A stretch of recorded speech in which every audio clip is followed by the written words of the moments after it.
Baik. Bismillahirrahmanirrahim. Assalamualaikum warahmatullahi wabarakatuh.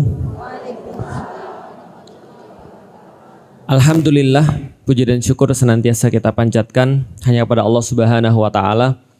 Hanya karenanya kita berbuat, kita senantiasa mencoba untuk memurnikan setiap niat-niatan kita, setiap waktunya, setiap harinya dalam apapun perbuatan-perbuatan yang kita lakukan.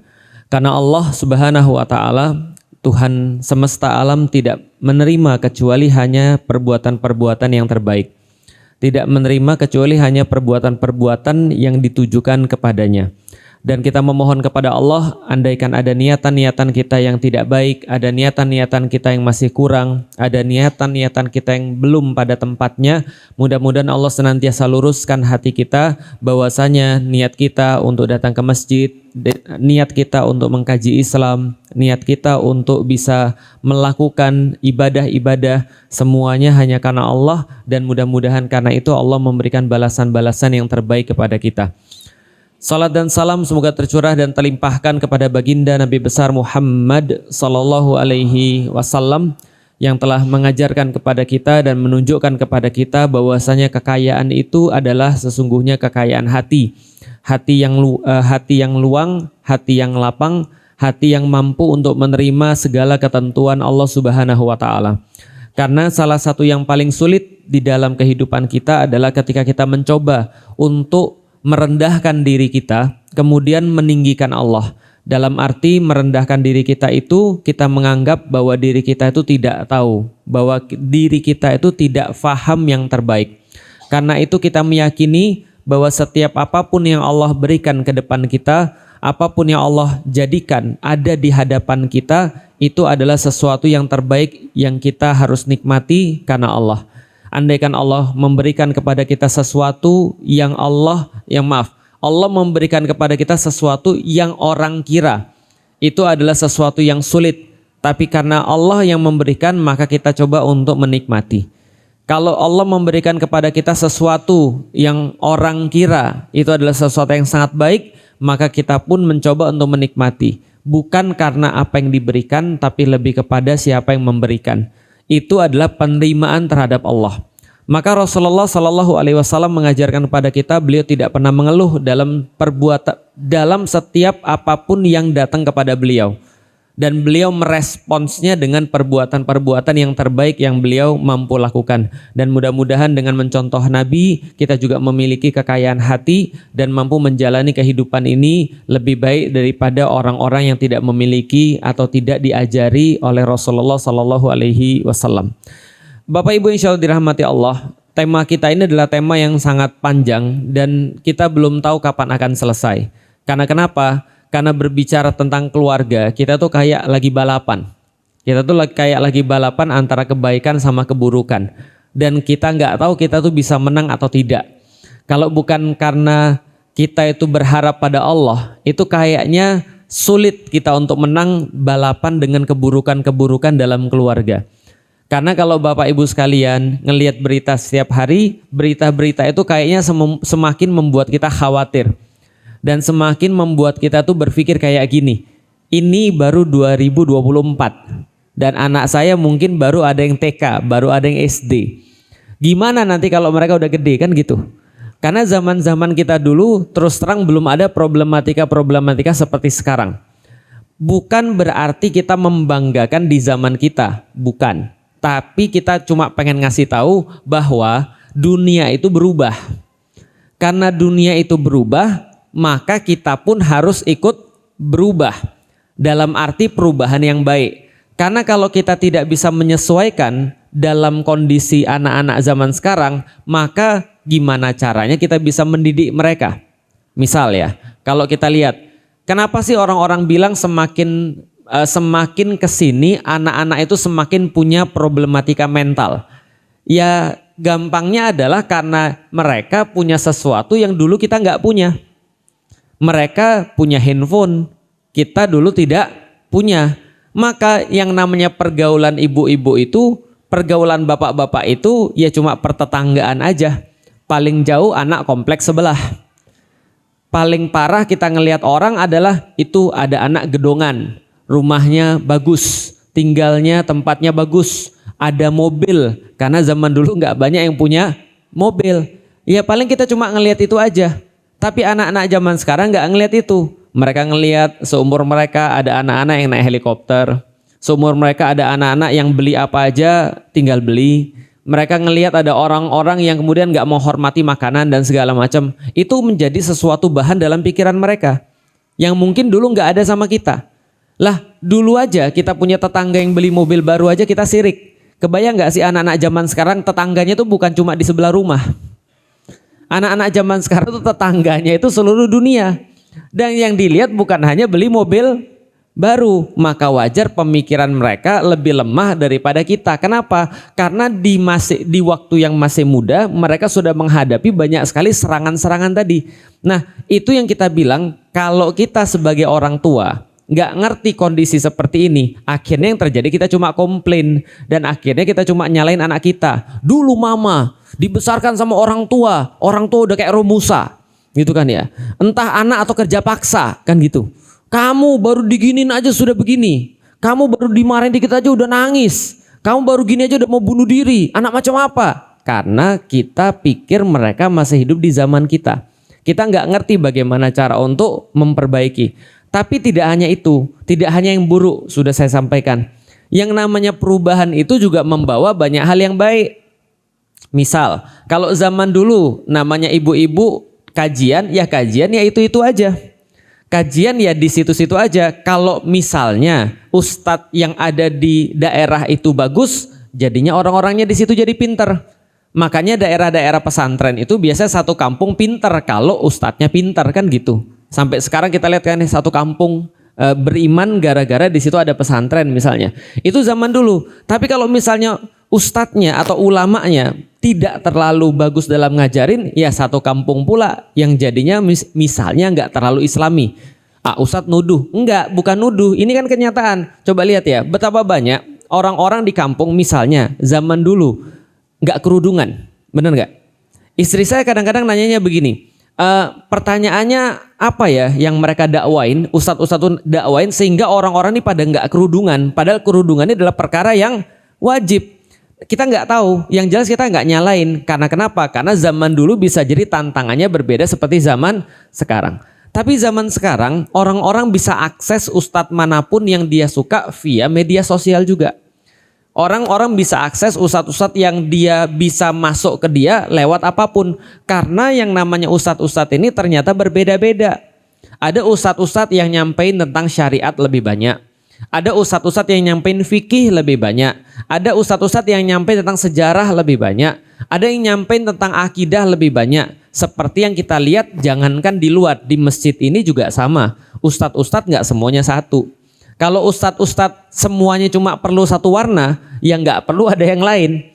Tapi masalahnya kan keperluan orang kan berbeda-beda. Ya kan ya. Contoh misalnya, di antara kita kalau makan aja punya selera masing-masing. Ada yang makan ayam, ada yang nggak suka ayam.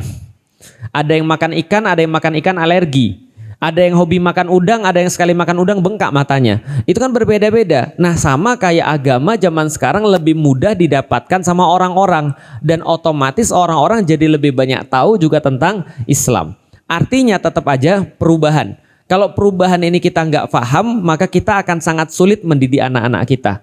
Dan kalau kita lihat sampai dengan saat ini, kita melihat inilah sangat pentingnya kita itu mengkaji Islam, terkhusus menerapkannya di dalam keluarga. Karena kita selalu ulang-ulangi, keluarga ini adalah benteng terakhirnya daripada umat muslim. Dan sekarang sudah mulai mau dihancurin. Separah-parahnya zaman dulu.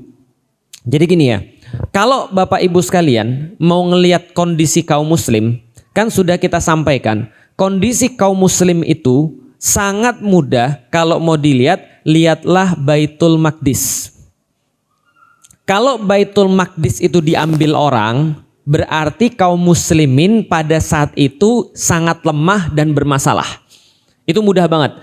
Artinya besok kalau Baitul Maqdis itu sudah balik lagi ke tangan kita, berarti kita sudah kuat dan tidak ada masalah. Bisa difahami ya? Itu rumus yang sudah pasti. dan Rasulullah Shallallahu Alaihi Wasallam dan Allah sudah nyampe di dalam Al-Quran. Begitulah rumusnya. Allah sampaikan bahwasanya Baitul Maqdis itu adalah pusat keberkahan.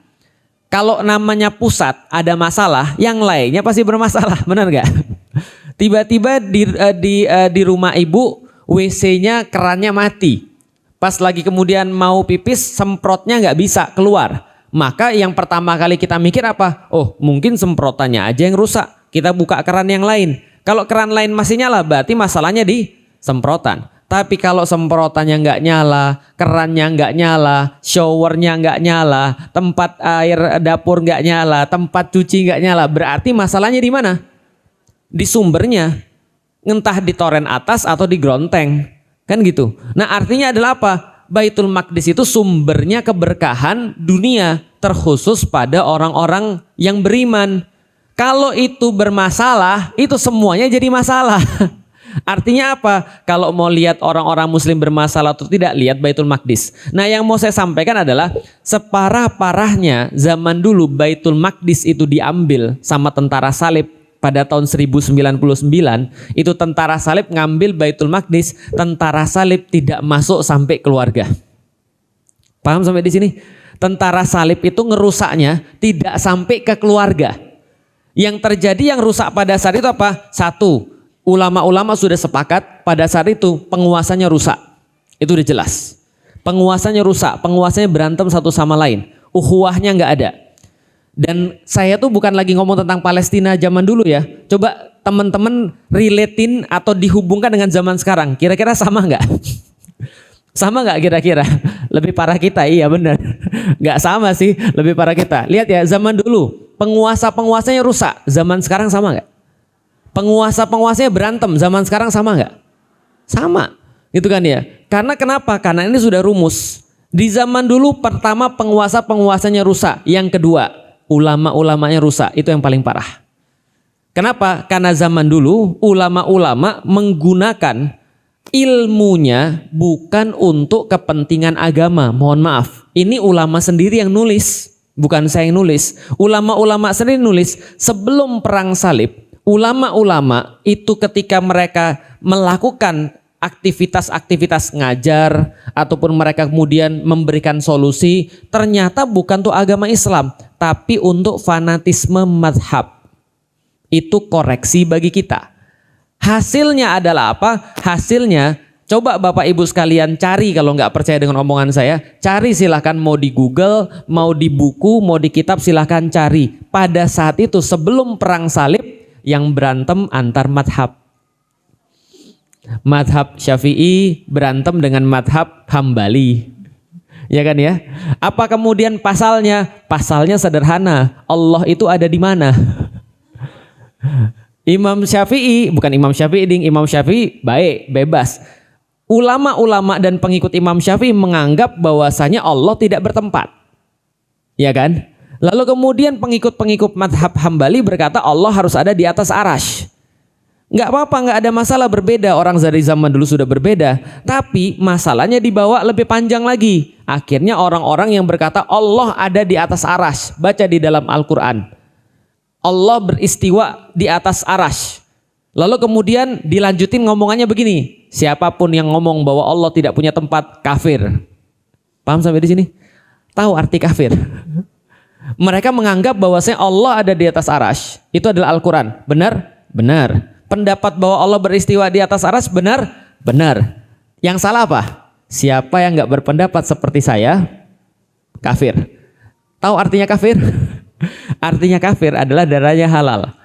Artinya kafir adalah dia tidak beriman lagi pada Allah dan Rasulnya. Artinya kafir setelah beriman adalah murtad. Murtad itu berarti harus dibunuh. Lebih parah lagi, mereka mengatakan orang-orang kayak gini yang salah dalam agama lebih parah daripada orang kafir.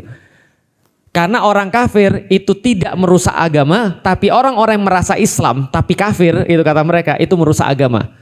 Dan saya nggak bicara tentang orang-orang zaman dulu. Kejadian nggak sekarang? Kejadian.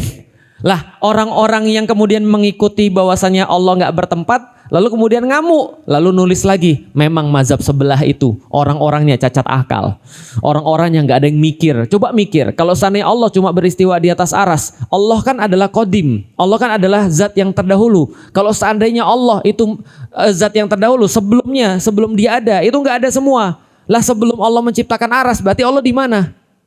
Paham sampai di sini? Ini saya yakin, ini nih 90% atau bahkan ya 99% yang hadir di sini nggak peduli tentang itu. Paham nggak sih maksudnya? Tapi ketika ulama-ulamanya sudah bukan mendakwahkan sesuatu untuk Islam, tapi untuk dirinya atau untuk madhabnya, fanatisme madhab, lihat, Anda nggak bisa bohong, yang terjadi adalah perpecahan di tengah umat. Itu yang terjadi. Artinya kalau terjadi perpecahan di tengah umat seperti zaman dulu ketika sebelum perang salib, berarti itu salahnya siapa? Salahnya ulama. Karena ulama itu harusnya mereka membuat orang-orang takut pada Allah. Kalau orang-orang takut sama Allah, nggak mungkin mereka berantem satu sama lain. Paham nggak sih maksud saya? Contoh ya. Nih, kalau Anda itu benar-benar takut sama Allah, Anda punya tetangga nyebelin misalnya ya, taruhlah tetangga Anda benar-benar nyebelin, tapi Anda mau nggak, Anda berani nggak melakukan sesuatu yang merugikan tetangga? Enggak. Kenapa? Karena Allah lihat kita, karena kita takut. Nah itu harusnya ulama, penguasanya rusak, masyarakatnya rusak. Pada saat itu mereka juga bermewah-mewahan dan seterusnya. Kenapa? Karena cuma satu, ulamanya rusak. Ketika ulamanya rusak, lalu kemudian mereka memperbaiki diri, maka terjadilah kebangkitan orang-orang muslim. Tapi yang mau saya sampaikan adalah pas tentara salib datang, itu kerusakannya nggak sampai keluarga. Sampainya levelnya apa? Levelnya ulamanya rusak, umatnya berantem satu sama lain. Tapi di keluarga masih adem ayem, masih biasa-biasa aja. Maka masih bisa dibentuk dalam waktu 50 tahun berikutnya keluarga seperti Salahuddin, keluarga seperti Nuruddin yang muncul untuk kemudian mengambil kembali Baitul Maqdis. Berarti memang kalau kita lihat balik lagi ya, kalau kita lihat fakta ya, ini kayak kejar-kejaran ini. Kenapa? Kita ngomong tentang keluarga, memperbaiki keluarga, kita nonton TV, ternyata Indonesia semakin meningkat perceraian kan gitu. Lah, baca nggak di TV atau di sosial media? Ini udah mau hampir 30% loh. Terakhir kali yang kita bahas tentang judi online, coba bayangin. Judi online sudah masuk ke anak di bawah 10 tahun, coba bayangin. Anak 10 tahun 80.000 orang. Anak dari 10 sampai 15 tahun ada sekitar 200.000 orang. Lah ini kan kita lagi berlomba-lomba. Ini judi online, itu baru anak-anak, belum bapak-bapaknya. Ya enggak? Lah ternyata kemarin diteliti di daerah mana? Banjarnegara atau Bojonegoro saya kalau nggak salah. Pokoknya di daerah satu daerah di Indonesia ketika diteliti di KUA-nya itu perceraian 30% langsung karena judi online. Luar biasa kan? Pada zaman dulu yang saya dapat datanya, perceraian itu 3 besar adalah 1 karena uang, 2 karena emosional, 3 karena wanita atau pria lain. Bisa jadi itu adalah selingkuhan, bisa jadi itu mertua. Gitu kan ya. Itu zaman dulu. Tapi sekarang semuanya dilibas habis sama judi online. Jadi kalau kita berbicara tentang rumah tangga, kita tuh kayak berpacu tadi karena kerusakannya sekarang sudah sampai pada keluarga. Kita sudah nggak ada lagi dari mana kita harus mulai. Kenapa? Zaman dulu Bapak Ibu sekalian, gak usah pas zamannya perang salib ya. Zaman dulu separah-parahnya anak, dia nggak akan mungkin bantah sama ibunya atau sama bapaknya. Kalaupun ada, itu durhaka banget tuh orang tuh. Pasti langsung terkenal seluruh kampung tuh kalau ada yang berani bantah bapak ibunya. Zaman dulu ya, nggak pernah ada cerita seorang anak bilang, ketika diomongin sama ibunya, meskipun ibunya salah ya, ibunya salah kalau ngomong begini, meskipun, kamu tahu nggak sih ketika aku ngelahirin kamu berdarah-darah, menangis gitu kan ya, susah setengah mati kayak mau mati. Terus anaknya bilang gini, aku nggak minta dilahirin. Ada nggak zaman dulu kayak gitu? Kalau ada kira-kira gimana? Bukan jadi batu lagi tuh kayaknya tuh. Bisa langsung jadi, bisa langsung dikarung lalu dibuang ke laut gitu kan ya. Lah kenapa? Karena zaman dulu referensinya belum ada. Tapi zaman sekarang referensinya sudah ada. Saya tanya rata-rata orang tua, anaknya ngomong gitu. Lah belajar dari mana? Belajar dari media sosial, dari orang-orang barat. yang orang barat nggak pernah diajarin bahwasanya ibu itu seperti Tuhan. Bahwasanya ibu itu posisinya seperti Allah. Kalau ibunya murka, Allah pasti murka. Zaman sekarang kita mau mulai dari mana? Kalau seandainya zaman dulu ibunya bagus aja, itu udah pasti anaknya bagus. Kalau sekarang ibunya bagus, belum tentu anaknya bagus karena ada ujian-ujiannya. Nah, maka Better Family ini bagi kita untuk mengetahui bahwasanya kita sedang membahas tentang bagaimana membentuk rumah tangga atau keluarga yang bagus. Maka pada hari ini saya pengen ngomong tentang rumah tangga. Dan pentingnya rumah tangga ini di dalam kemudian kita mengetahui tentang fungsi keluarga. Gak apa-apa kita belajar terus supaya kita jadi ngerti, minimal ibu-ibu dan bapak-bapak tahu fungsinya rumah tangga tuh kayak apa atau keluarga kayak apa. Menarik. Contoh ya, rumah tangga itu kan bahasa Indonesia tuh. Benar gak? Kok namanya rumah tangga? Selamat menempuh rumah tangga. Atau selamat membangun rumah. Ya rumahnya sih saya ngerti, tangganya saya nggak ngerti tuh. Karena kenapa? Karena kan nggak setiap orang punya lantai 2 kan. Kenapa harus namanya tangga? Tapi ya udah nggak apa-apa lah. Namanya orang Indonesia itu kan ada yang namanya simbolisme. Ada yang namanya kata-kata itu kan adalah ya tadi cuma menggambarkan sesuatu. Membangun rumah betul karena keluarga pasti tinggalnya di rumah. Tangga mungkin maksudnya adalah pelan-pelan naik ke atas. Karena ke atas itu identik dengan kebaikan. Contoh misalnya gajinya naik, itu bagus atau buruk? Bagus. Pangkatnya naik, bagus atau buruk? Bagus. Maka naik itu kan identik dengan kebaikan. Maka rumah tangga maksudnya pelan-pelan awalnya di bawah, kita kemudian membangun keluarga, dia naik ke atas. Nah, yang menarik adalah kalau kita berbicara tentang rumah tangga, ternyata Rasulullah Shallallahu Alaihi Wasallam juga mengandaikan Islam atau umat Islam itu seperti rumah. Jadi kata Rasulullah Shallallahu Alaihi Wasallam, Islam itu seperti fondasi. Atau gampangnya lagi adalah mudahnya, fondasi daripada rumah yang kita bangun itu adalah iman. Ingat masih kemarin kalau kita bahas tentang iman, kalau iman itu kayak pohon, iman tuh bagian mananya? Akar, batang, atau buah? Akar, nggak kelihatan tapi sangat penting. Misal, contoh, orang-orang datang ke sini, ke Masjid Al-Muttaqin. Orang-orang bilang, wah keren banget tempatnya, luas. Oh keren banget tempat parkirnya, luas. Betul kan ya? Keren banget kubahnya gede. Makanya lambang Masjid Al-Muttaqin yang baru kalau lihat yang paling kelihatan apa? Kubahnya. Bangunan sama kubahnya.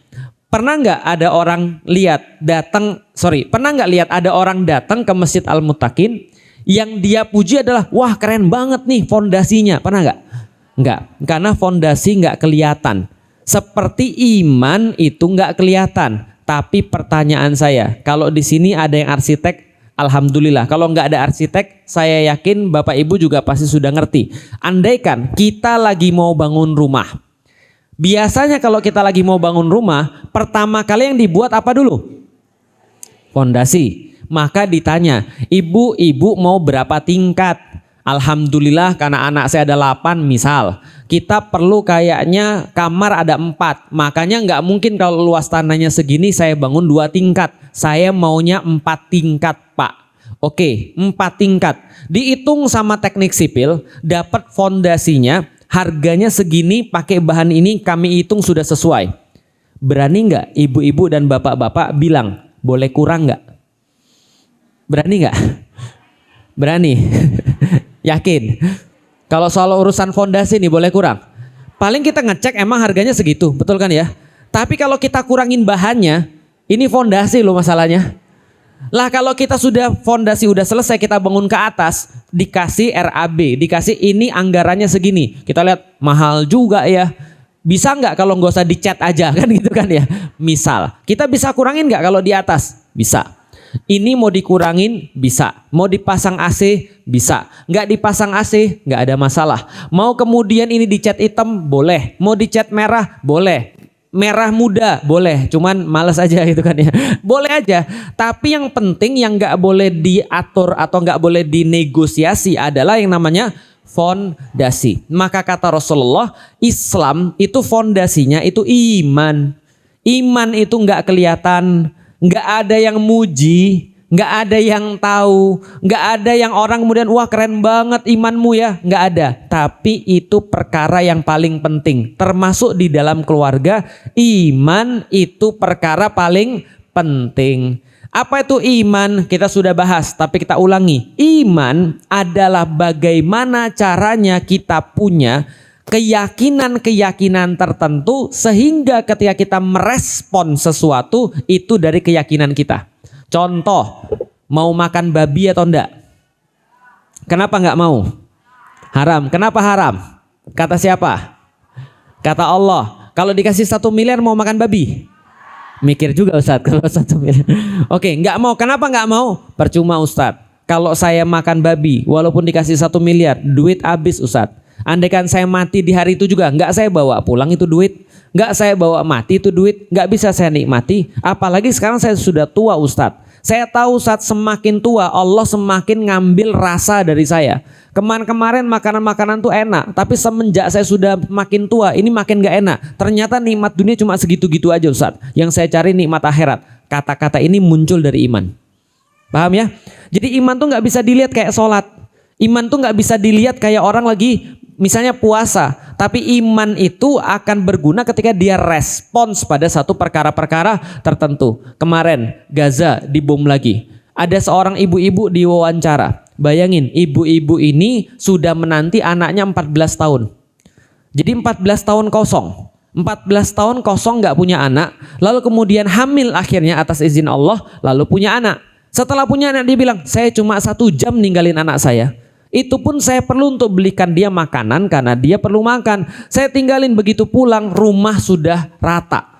Dia meninggal, ibu saya meninggal. Dia ngomong itu dengan sangat santai sekali. Kenapa? Karena dia tahu. Yang menarik dia bilang, sekarang dia sudah lewat daripada sudah pergi daripada rawatan saya. Sekarang yang merawat dia adalah Allah Jalla Jalaluh. Itu kata-kata apa? Kata-kata itu muncul daripada iman. Kenapa? Karena dia yakin bahwasanya anak ini tidak mati. Anak ini hidup di sisinya Allah. Maka orang-orang Palestina, orang-orang Gaza mereka bilang, yang meninggal di antara kami sesungguhnya adalah yang beruntung. Karena mereka sudah lewat, mereka tidak lagi merasakan lapar seperti yang kami rasakan. Mereka tidak lagi merasakan takut seperti yang kami rasakan. Setiap kali kami harus bangun ketika ada sesuatu, mereka tidak lagi bisa merasakan sedih. Karena mereka sudah dijaga oleh Allah. Dan mereka sudah persiapan. Mereka sudah hafal Quran.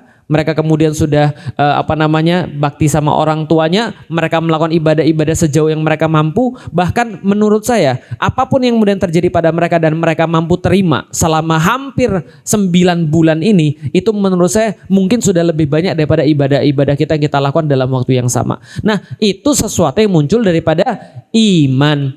Maka kata Rasulullah, kalau andaikan rumah tangga itu seperti keluarga itu seperti sebuah rumah, maka fondasinya adalah iman. Ini terus yang harus dikerjain. Bedanya, kalau rumah sekali selesai fondasi, tutup, udah nggak diapa-apain lagi. Tapi kalau kita sebagai manusia, iman ini tetap aja dikerjain terus.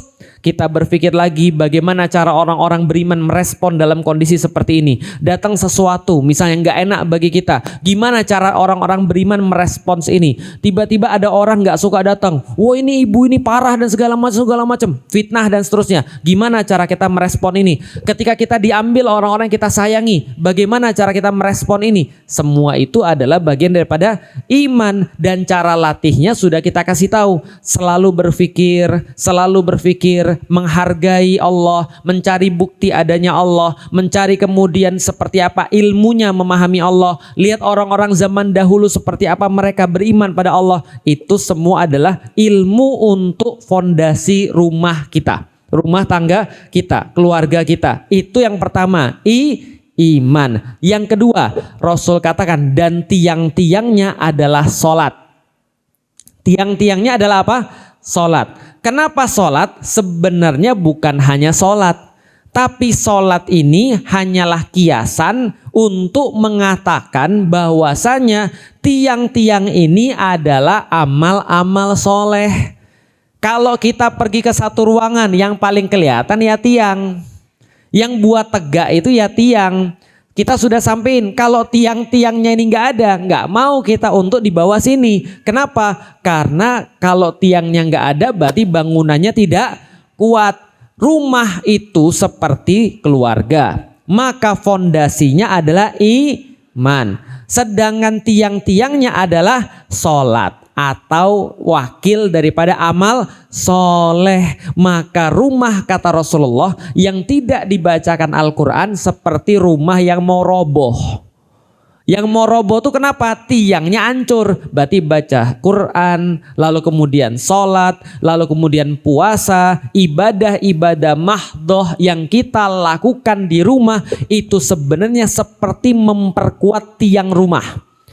Bedanya adalah apa? Bedanya kalau kita cuma nguatin tiang rumah bakal lapuk kalau cuma fisik. Tapi kalau kita memperkuat ruhiyahnya, maka tiang mental itu, yang namanya tiang keluarga itu diperkuat dengan apa? Dengan amal soleh, dan itu sampai nanti. Jadi ibu-ibu di rumah perbanyak amal soleh. Bukan berarti kalau kita cuma sudah ngerti iman aja, keluarga kita jadi aman, belum tentu. Tapi coba perbanyak puasanya, perbanyak zikirnya, lalu kemudian sholatnya, sholat malamnya, itu diperbanyak. Kalau yang bapak-bapak itu di masjid. Kalau ibu-ibu perbanyak sholatnya di mana? Di rumah. Bahkan kalau memang ada tempat, dibikinkanlah satu tempat khusus buat sholat. Supaya kenapa? Supaya itu kayak tiang. Rumah kan banyak kan ya. Ada tiangnya kecil, ada tiangnya gede. Ada tiangnya banyak, ada tiangnya sedikit. Nah kalau tiang-tiang yang wajib itu sholat 5 waktu. Tapi kalau cuma sholat 5 waktu, rumah itu kayak tiang biasa aja. Tambahin dengan sholat-sholat yang lain, tambahin bacaan Quran. Subuh-subuh jangan sampai rumah itu sepi daripada bacaan Quran, kayak kuburan. Tahu kuburan? Ada nggak orang jualan di kuburan? Nggak ada. Kenapa? Karena kuburan itu tempatnya sepi. Nah maka dibacakan Al-Quran itu jangan seperti kuburan. Kalau kuburan tuh orangnya udah mati. Makanya orang bilang rumah yang tidak ada Qurannya, bukan dikasih Quran, bukan ya, yang tidak ada orang ngaji Quran atau belajar Quran, itu sebenarnya orang-orang di situ sudah mati secara non fisik. Makanya di situ kadang-kadang sulit ada kasih sayang. Di situ kadang-kadang orangnya suami istri ada tapi tidak romantis. Orangnya ada tapi ternyata tidak saling mengasihi. Lah kenapa? Ya karena kayak orang mati. Lah fondasi naikin pakai tiang. Tiangnya apa? Tiangnya adalah ibadah. Tiangnya adalah amal soleh, Quran, sholat dan seterusnya. Dan kata Rasul atapnya adalah jihad. Itu atapnya adalah jihad. Lah kalau keluarga gimana Ustadz? Masa kita harus berjihad? Itu kalau muslim secara keseluruhan. Kalau keluarga, maka jihadnya adalah perjuangan untuk menegakkan Islam. Itu jihadnya. Sekarang saya mau nanya, ini udah bangun bagus-bagus fondasinya, udah bangun bagus-bagus tiangnya, tapi nggak ada kubahnya, kira-kira gimana? Bisa dipakai nggak? Ya Masjid Al-Mutakin, jangankan nggak ada kubahnya, kubahnya bocor aja sudah stres, betul? Rumah kita kalau bocor itu kan udah stres. Padahal kita punya rumah. Kalau sudah bocor itu kayak nggak punya rumah. Kenapa? Ditinggal tidur khawatir, ditinggal pergi khawatir, gitu kan ya. Malah jadi kekhawatiran baru tuh kalau misalnya rumah bocor. Maka atapnya itu adalah jihad fisabilillah atau bersungguh-sungguh dalam menegakkan agamanya Allah. Contoh kayak tadi tuh, kalau sudah dikasih barang bekas nanti diterima, nanti kita mau bazarkan supaya nanti apa yang kita lakukan bisa bermanfaat buat saudara-saudara kita di Palestina. Jadiin sebagai sebuah amal soleh dan sekaligus sebuah jihad kita. Kita kan nggak bisa ke sana dan nggak mungkin kan bawa ibu-ibu ke Palestina kan ya. Kalau bawa ibu-ibu ke Palestina nanti khawatirnya di sana nggak ada lontong sayur. Jadinya susah gitu kan ya. Nah, tapi belum waktunya untuk kita ke sana karena kan kita sudah bahas tentang masalah Baitul Maqdis kan ya. Sudah 2 pertemuan panjang kita bahas. Sekarang kita lagi dalam masa apa? Pendidikan pemikiran. Karena kalau ini belum selesai, ibarat fondasi belum selesai, bangunlah dia pilar. Pilarnya jatuh. Nah maka sekarang manfaatkan jihad yang kita bisa apa? Tadi anggap itu adalah bagian daripada perjuangan. Oke, kalau gitu saya bukan hanya ngumpulin barang-barang bekas yang saya punya, tapi saya akan kumpulin punya teman-teman saya. Tanyain tuh orang sebelah, punya nggak barang-barang yang masih layak dipakai atau layak dijual? Kalau nggak ada ya udah duitnya aja. Kalau nggak ada misalnya, kalau nggak ada juga duitnya ya nggak apa-apa. Yang penting sudah bantu untuk berjuang dan kita tahu ini tujuannya untuk apa? Ini rumah. Maka rumah tangga balik lagi pertama adalah iman, yang kedua adalah amal soleh, yang ketiga adalah jihad fi sabilillah. Itu yang pertama. Tapi teman-teman sekalian coba lihat ya, ini adalah bagian penting yang pengen saya sampaikan berikutnya. Rumah itu dibangun punya tujuan. Benar atau benar?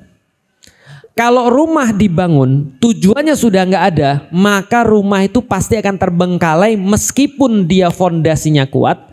Meskipun dia pilarnya kuat, meskipun atapnya bagus, tapi kalau sudah tidak ada tujuan, maka rumah itu terbengkalai. Contoh, walaupun bukan sesuatu yang salah ya, bukan. Ini kenyataan tapi bukan sesuatu yang salah. Contoh, bapak ibu saya itu punya 5 anak. Berapa anak?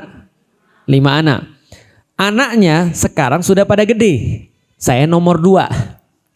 Yang pertama sudah pergi punya rumah sendiri. Yang kedua saya ada di Bogor. Yang ketiga ada di Amerika. Yang keempat masih ada di situ juga. Yang kelima masih ada di situ juga. Pertanyaan saya, itu rumah awalnya dibangun untuk berapa anak? 5 anak, benar gak? Sekarang 3 anaknya sudah pergi. Pertanyaan saya, rumah bapak saya sekarang itu sepesona dulu atau tidak? Enggak. Ibu-ibu kenal dengan orang-orang yang anaknya udah pergi semua dari rumah? Kira-kira gimana tuh rumah ceritanya? Bukan hanya sepi, bisa kelihatan dari depan tuh tanaman layu semua, nggak ada yang nyirem. Kenapa? Karena zaman dulu rumah itu menjadi ada sebabnya, menjadi ada tujuannya. Tujuannya untuk apa? Untuk anak-anak biar bisa tinggal dengan baik. Ketika anak-anaknya sudah pergi, orang tuanya mikir apa? Ya sudah selesai tujuannya. Nggak salah juga sih. Tapi saya cuma pengen kasih tahu betapa penting tujuan itu. Tapi begitu kemudian orang tuanya tadi yang sudah ditinggal sama anak-anaknya, tiba-tiba dia bilang sama suaminya, Pak, kita bikin kos-kosan yuk. Jadi terurus lagi nggak tuh rumah? Terurus lagi. Kenapa? Karena punya tujuan. Jadi ingat, rumah itu dibangun penting yang namanya iman, penting yang namanya amal soleh, penting yang namanya atap jihad fi sabilillah. Tapi yang tidak kalah pentingnya, akidah kita juga mengajarkan bahwasanya kamu buat rumah itu untuk tujuan. Pertanyaannya, sering nggak sih atau kebanyakan orang Indonesia mereka tahu nggak sih tujuan untuk apa mereka menikah? Jawabannya tidak. Ini yang mau saya sampaikan penting banget. Karena gini ceritanya ya. Saya tuh udah banyak sekali menyaksikan orang-orang pisah. Serius. Dan harusnya menurut saya. Lah kalau lu memang pisah sekarang karena satu alasan tertentu yang menurut saya kadang-kadang nggak masuk akal. Kenapa lu dulu bisa nikah? Paham gak sih maksudnya?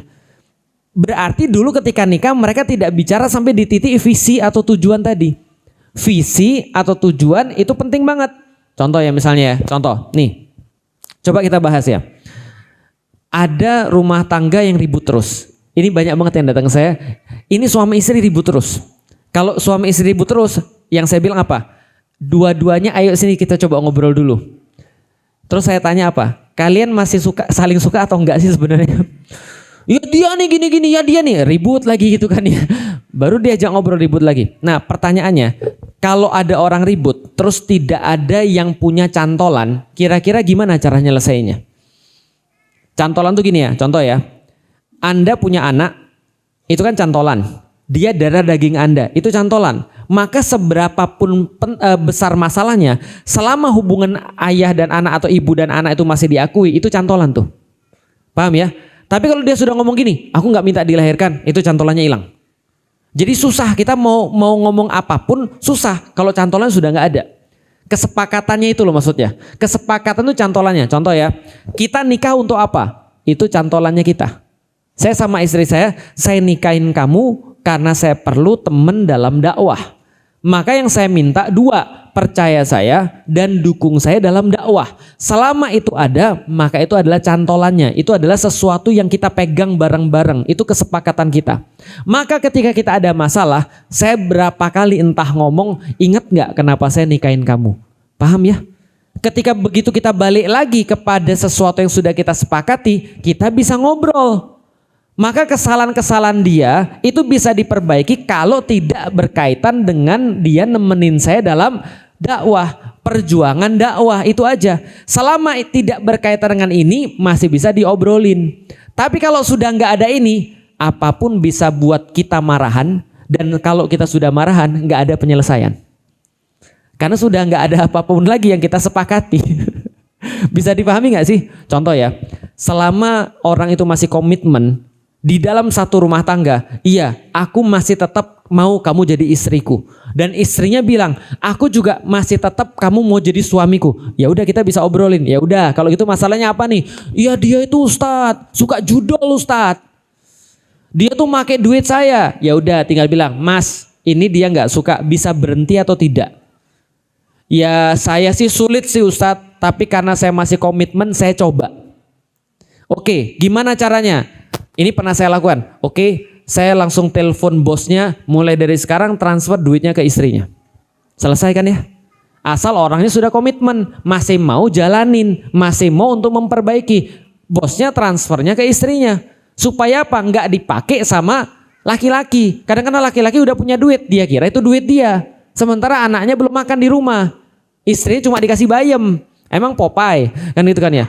Ini kan problematika. Nah maka itu bisa diselesaikan kalau masih punya komitmen. Tapi kalau sudah nggak punya komitmen lagi, mau solusi apa aja itu nggak mungkin terjadi. Bisa dipahami ya. Nah itu visi itu yang harus dibicarakan. Maka nih saya kasih tahu. Saya tahu bahwasanya kita semua punya masalah. Tapi di antara kita ada yang punya banyak masalah di dalam keluarga lebih daripada yang lain. Maka kalau ada masalah-masalah kayak gini, saya sarankan ayo ngobrol dulu sama suaminya berdua. Ambil waktu, selalu saya bilang, ambil waktu lalu kemudian ngobrol. Tujuan kita nikah ini apa sih? Coba tanya. Kalau suaminya nggak mau diajak ngobrol lagi gimana? Ya nggak ada cara lain. Lah gimana, kan sudah saya bilang nih, kok ini kan komitmen nih. Kalau masih ada komitmennya masih bisa. Kalau nggak ada komitmen lagi, ya satu-satunya cara cuma pisah, nggak ada yang lain. Gitu maksudnya, ya ngapain kita serumah dengan orang yang kita ngobrol aja nggak bisa gitu, maksudnya kebayang nggak sih? Itu kan susah banget tuh urusannya. Tapi kalau masih bisa diajak ngobrol, ayo, kalau nggak, ayo kita ngobrol yang terakhir deh. Kalau kamu misalnya nggak mau ngobrol yang terakhir, ayo kita coba bicara. Kita nih sebenarnya nikah nih mau apa? Atau kita nih bangun rumah ini mau apa nih? Kalau kita punya tujuan, masih kita kemudian punya tujuan yang sama, maka pasti masih ada yang bisa dibicarakan. Coba cek, jangan-jangan tujuannya sudah beda. Jawabannya, saya nggak tahu nih kita tuh mau apa nikah. Lah, kemarin kamu nikah saya kenapa? Itu kan ya. Ya cuma seneng aja. Nah kalau gitu sekarang kita ngobrol yuk. Karena seneng aja kita sudah tahu nggak cukup. Ya kan? Rumah itu ya, kalau fondasinya adalah ini tadi, iman, tiangnya adalah ibadah atau amal soleh, atapnya adalah jihad fisabilillah, maka cinta atau suka itu cuma catnya doang. Itu nggak ada artinya. Yakinlah yang belum nikah ya, jangan bergantung pada cinta. Jangan bergantung pada tapi dia sayang sama aku. Jangan. Kalau nggak percaya, tanya sama ibu-ibu yang sudah nikah di sini. Jelas ya. Sejauh mana cinta tuh bisa mengantarkan Anda? Nggak ada. Sampai di sini paham kira-kira maksudnya. Karena cinta itu bisa hilang seketika begitu orang ada masalah. Dan pasti ada masalah. Ya jangankan Anda, orang Rasulullah aja rumah tangganya masalah. Maka ketika bermasalah itulah dia contohkan bagaimana caranya nyelesain masalah, kan gitu kan. Oh masalahnya nyelesainya begini. Itu Rasulullah, apalagi kita gitu maksudnya. Artinya adalah apa? Tujuan itu penting. Maka pulang dari sini menurut saya, kalau yang masih bisa ngobrol, ayo ngobrol. Tapi suami saya tuh Ustadz gak bisa diajak gitu-gitu Ustadz. Dia tuh pokoknya bilang pas diajak ngobrol, tumben kamu ngajak aku ngobrol. Ya kan semua harus dicoba. Lah masa mau gini-gini aja? Kan sudah saya bilang, kalau andaikan rumah tangga itu gak ada obrolan, itu sudah red flag. Tahu red flag? Bendera merah. Itu masalah itu dan masalah besar. Rumah tangga kalau nggak mau ngobrol atau nggak pernah ngobrol itu masalah besar. Minimal kalau andaikan laki-lakinya kerja, istrinya kerja, minimal pillow talk.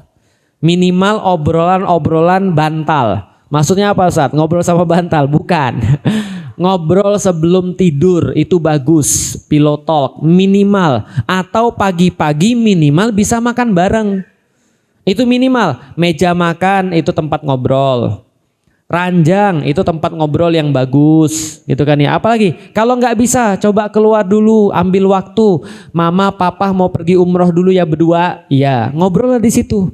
Kalau punya duit, kalau nggak punya duit Ustaz, ya nasib. Jangan ke Mekah. Ya kalau nggak punya duit ya mainlah kemana gitu maksudnya. Tapi kan nggak harus ke Mekah. Yang penting berdua ngobrol. Karena gini, nggak punya waktu Ustaz, anak-anak tiap hari sekolah. Bapak ibu sekalian, kalau Anda nggak pernah ngobrol ya, dan Anda nggak tahu visi hidup Anda sebagai keluarga, yang pertama kali jadi korban siapa? Paham maksudnya? Jadi jangan serta-merta bilang saya harus ngurus anak-anak, lantas suami istri itu nggak baik. Suami istri baik itu penting daripada anak-anak baik. Karena suami istri baik itu otomatis anak-anak baik, insya Allah gitu kan ya. Tapi kalau suami istrinya problematik, contoh ya. Dikira orang tua, anak-anak nggak tahu kalau orang tuanya ribut. Kita tahu nggak kalau orang tua kita ribut? Tahu kan ya? Terus kita kira anak kita nggak tahu kalau kita ribut. Paham maksudnya? Dan orang tua kalau lagi seneng dan lagi akur satu sama lain, anak-anak juga tahu. Paham maksudnya? Jadi kalau orang tuanya romantis, orang tuanya bisa bercanda, orang tuanya bisa komunikasi, bisa ngobrol, itu pengaruh terbesar juga pada anak. Maka anak-anaknya juga akan senang, anak-anak juga happy karena dia lihat orang tuanya kayak begitu. Gitu kan ya, walaupun dia bilang jangan kayak gitulah, malu, tapi dia seneng. Paham ya maksudnya ya? Ya nggak apa-apa, itulah penting komunikasi. Maka coba cari waktu satu khusus, ayo obrolin, kita nih nikah untuk apa? Kalau belum ada, ayo cari sekarang. Ya udah, kamu ada usul nggak? Saya usulkan pernikahan kita adalah untuk membebaskan Baitul Maqdis misalnya. Nggak apa-apa, ayo komitmen, gitu kan ya. Kita perlu keluarga-keluarga macam ini. Karena keluarga-keluarga macam ini yang menghasilkan Salahuddin Al-Ayyubi. Keluarga-keluarga semacam ini yang dibentuk oleh Nuruddin Zangki, gitu kan ya. Dan ulama-ulama pada saat itu menganggap penting, ayo kita buat keluarga yang nanti akan berkontribusi dalam pembebasan Baitul Maqdis. Ayo, berarti mulai dari situ kita jadi bersemangat. Ayo kita harus ngapain lagi nih? Apa yang bisa kita sumbangin lagi nih? Oh ya, kita nggak ada duit, nggak bisa juga ini. Ke pengajian udah pernah, udah biasa. Ya udah. Kayak orang Jepang aja, yuk kita pergi keluar bikin, tolong orang-orang Palestina, bisa, atau kasih pendidikan apa dan segala, banyak yang bisa dilakukan asal keluarga itu sudah punya visi. Dan kalau ada masalah tinggal balik lagi, bukannya visi kita di Palestina. Kalau visinya sudah tinggi, visinya sudah jauh, masalah-masalah kecil itu bisa dilangkain. Bisa dipahami gak susah ya?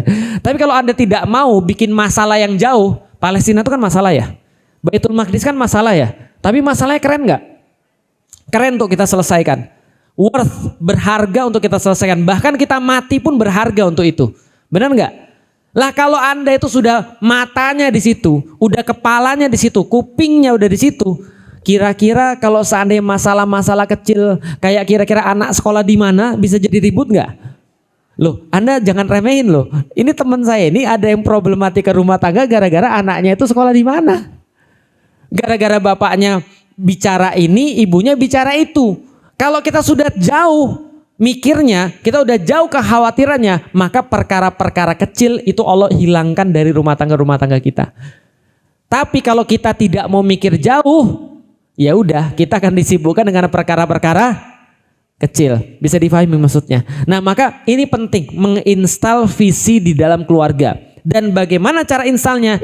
Iya sih Bu, mohon maaf banget, bener Ibu, bener. Itu tugas ayah. Kan kita sudah bahas kan, cuman Anda itu apesnya tinggal di Indonesia. Di mana Indonesia sekarang lagi kekurangan bapak-bapak bertanggung jawab. Lah pengajian aja sulit bapak-bapak ini.